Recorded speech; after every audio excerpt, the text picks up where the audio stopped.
Hindi po talaga ako nag-e-expect simula nung callback pa lang. Sabi ko, I'm just here for the experience. Pero isa po sa nagbago sa akin, sabi ko, nandito naman na ako, hindi ko pa ba ibibigay yung lahat ko?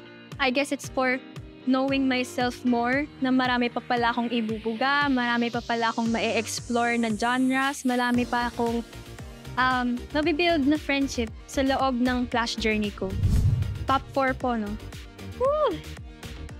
Top naman ito, guys! Siyempre naman, guys, maging confident naman tayo. Oh, ako naman to. Ako na to. I am so proud of you that you've come this far. And yeah, laban tayo hanggang dulo. Okay.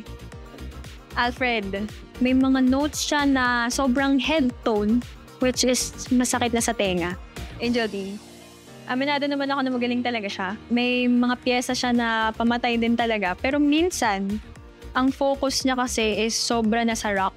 Pero, I agree that she is a great contender.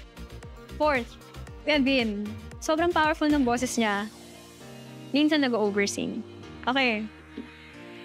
Oh, Ate Molly. What I like about her, when she performs, nangungusap yung mata niya. But minsan, yun nga, high notes din.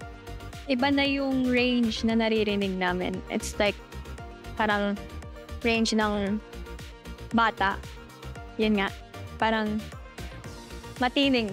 Sobrang nipis din. And last, Sean. Kasi, yun, yung pyesa niya, minsan, hindi siya pang the-closest. Naghahanap pa ako ng different side niya ngayong round.